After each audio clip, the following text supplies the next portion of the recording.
नशा नशा होता है। बीड़ी पियो, तंबाकू खाओ, गुटखा खाओ, गांजा भांग पियो, शराब पियो या चाय पियो, नशा नशा होता है। अब एक बात बताओ, कितने लोग चाय पीते हैं यहां पर?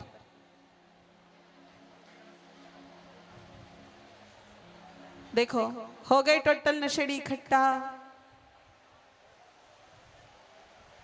चाय पीने वाले भी सब नशेड़ी है। जैसा शराब पीने वाला नशेड़ी है ना मेरे भाई बहन, उसी प्रकार से चाय पीने वाला भी नशेड़ी। उल्टा हम तो शराब पीने वाले का नशा कम मानते हैं। शराब पीने वाला कम से कम शाम होने का तो इंतजार करता है ठेके पे जाने के लिए, लेकिन चाय पीने वाला जो नशेड़ी होता है मेरे भाई बहन, आंख खोलने से पहले ही किचन की ओर भागता है।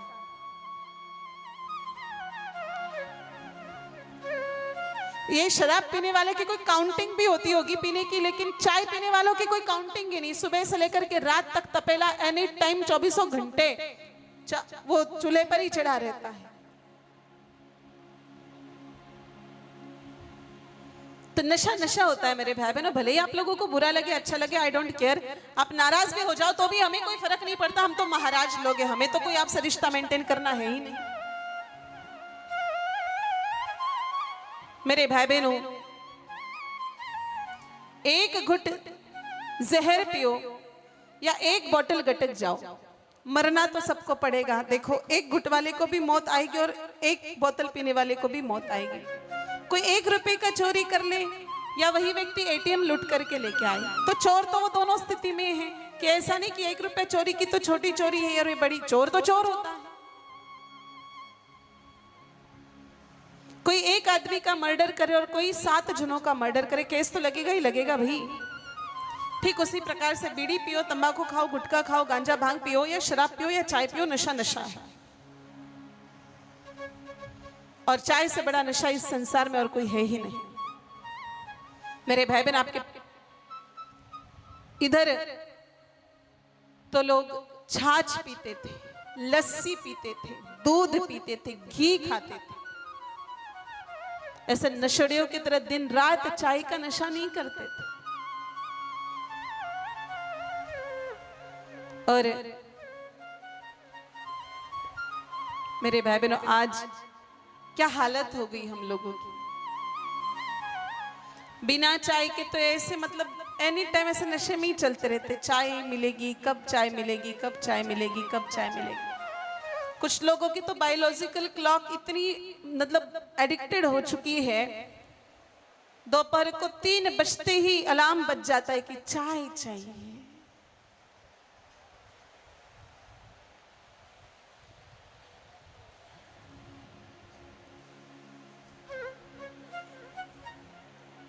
मेरे भाई बहनों, चाय अच्छी चीज नहीं है, बहुत बुरी चीज है। देखो, जो भक्ति मार्ग पर चलने वाला व्यक्ति, उसको ऐसी चीजें नहीं रखनी चाहिए अपने साथ, क्योंकि भगवान के मार्ग पर चलने वाले को एक ही चीज मिलेगी, प्रेम गली अति साकरी जामे दोन समाय। ईश्वर पथ के पथिक को नशा नहीं करना चाहिए। बहुत सारी माताओं का, भाइयों का सर दर्द होता है, चाय नहीं पियो तो सर घूमता है, सर दर्द होता है, दिन भर वो सर लेकर के घूमते रहते हैं। मेरे भाई बहनों, एक बार हम ऐसे ही किसी गांव में गए थे। वहां एक माताजी थे,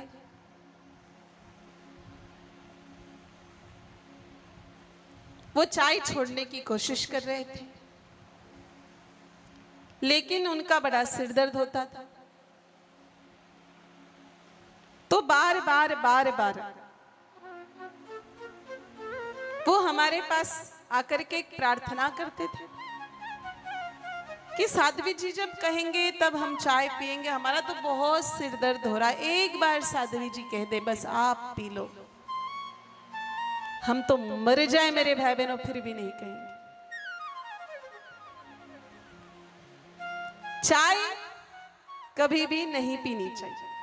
आप दूध पी लीजिए, अरे चाय क्यों पीते हो, चाय की जगह गर्म पानी उबाल करके पी लीजिए, कुछ भी नहीं है इसमें। गर्म पानी पीने से आपको उतना ही फ्रेश फील होगा जितना आपको चाय पीने से होता है। आपने आपकी केवल ऐसी विचारधारा बना रखी, आपकी मेंटालिटी ऐसी बन चुकी, जबकि चाय में ऐसा कुछ है ही नहीं। और उल्टा मेरे भाई बहनों, गौ हत्या का अंश चाय में मिला जाता है। 1996 के टाइम्स ऑफ इंडिया में इस बात की पुष्टि स्वयं मेनका गांधी ने की थी कि बहुत सारी चाय बनाने वाली ये कंपनियां गाय माता की चमड़ी का थोड़ा सा जो अंश नीचे बच जाता है उसी को मिला करके चाय बनाती है। आप असली बगियान की चाय लेने के लिए जाओ मार्केट में तो मेरे भाई बहन हजारों रुपयों की मिलेगी, कम से कम मिनिमम 10,000 से रेंज चालू होगी। एकदम असली बगियान के पत्ते आसाम के। हमारे यहाँ 300-400 रुपए के डिब्बे आ रहे हैं, कहाँ से आ रहे हैं? सब नकली है। और सच कहूं तो मेरे भाई बहनों, जितना नुकसान गौ माता का कसाईयों ने नहीं किया, उससे अधिक नुकसान चाय के नशेड़ियों ने कर रखा है। ये जितने भी चाय के नशेड़ी गौ माता के दूध में कहाँ चाय पीते? इन लोगों को तो भैंस के दूध में चाय पीना पसंद आता है, क्योंकि गाय माता का दूध पतला होता है, भैंस का दूध जाड़ा होता है और चाय भी बढ़िया लगती है। और भाई सत्य है, जो नशेड़ी नशेड़ी व्यक्ति है वो शराब के ठेके पे ही अच्छा लगता है, और भगत आदमी भगवान के मंदिर में ही अच्छा दिखता है। अगर किसी दिन कोई भगत गलती से शराब के ठेके पे जाकर के खड़ा हो जाए तो वो आंखों को नहीं सुहाता है। और उसी प्रकार से मेरे भाई बहनों, शराब पीने वाला शराबी किसी दिन गलती से मंदिर में आ जाए तो भी अटपटा सा लगता है। ठीक उसी प्रकार से जो चाय होती, जो एक नंबर की घटिया चीज है, वो भैंस के ही दूध में अच्छी लगती है, अच्छी बनती है। गौ माता के अमृतमयी पायस में वो कभी अच्छी लग ही नहीं सकती।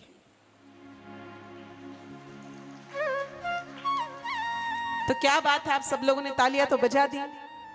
इसका अर्थ है कि आप लोग कन्विंस हो चुके हो, समझ चुके हो। तो कितने लोग चाय छोड़ रहे, जरा हाथ ऊपर करिए। अच्छा, ये क्या होता है? नहीं कि हाँ चाय पीते ही नहीं है। बहुत सुंदर बात है। जो लोग चाय नहीं पीते हैं वो तो वैसे भी प्रशंसनीय लोग हैं, वैसे भी प्रशंसा के योग्य लोग हैं। सब उनके लिए एक बार ताली बजाए जो चाय नहीं पीते हैं।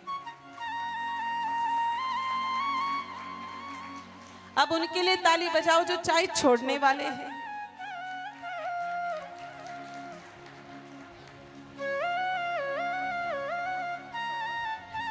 और जो अभी तक चाय छोड़ने का मन नहीं बना पा रहे हैं मेरे भाई बहनों, आपको तो ब्रह्मा जी भी आके अब आपको आगे नहीं समझा सकते। अगर किसी ने सोच रखा है कि मैं तो कुएं में ही कूदना है, तो फिर इस स्थिति में तो हम भी क्या कर सकते हैं। तो नशा कोई भी करो वो तो गलत ही होता है। हाँ, लेकिन आप कोई नशा छोड़ना चाहते हो, देखो आपकी इच्छा है कि हम फलाना नशा करते हैं महाराज, और हमारी बहुत इच्छा है कि हम छोड़ दें, लेकिन हमारी हिम्मत ही नहीं है, हमारी मेंटालिटी नहीं बन पा रही है। हम छोड़ते हैं, वापस नशा करना पड़ता है। होम्योपैथिक मेडिकल स्टोर पर एक सल्फर नाम की दवाई मिलती है। जब भी किसी का शराब पीने का मन हो, जब भी किसी का कोई नशा करने का मन हो, एक गिलास गुनगुने पानी में एक बूंद सल्फर की डाल करके उसका सेवन कर ले, तो ऐसा धीरे धीरे नशा छूटेगा। अदरक के छोटे छोटे टुकड़े करके जेब में भर ले, और जब भी ऐसा लगे कि अब ठेके पे जाना चाहिए, उस व्यक्ति को मेरे भाई बहनों एक अदरक का टुकड़ा चबा करके ऊपर से एक घुट गौमूत्र पी लेना चाहिए।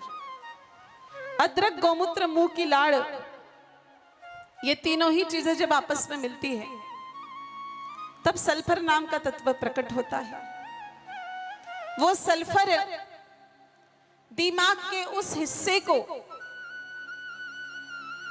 निष्क्रिय करता है जहां से नशे के हार्मोन्स स्रावित होते हैं।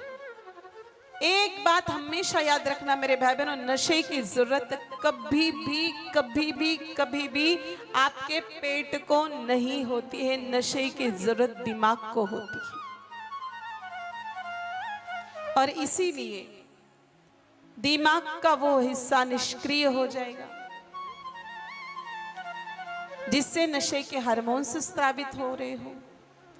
और फिर मेरे भाई बहनों, ऐसी स्थिति में जिस व्यक्ति का मन ठेके की तरफ जाने का हो रहा होगा, उसके कदम मंदिर की ओर बढ़ेंगे।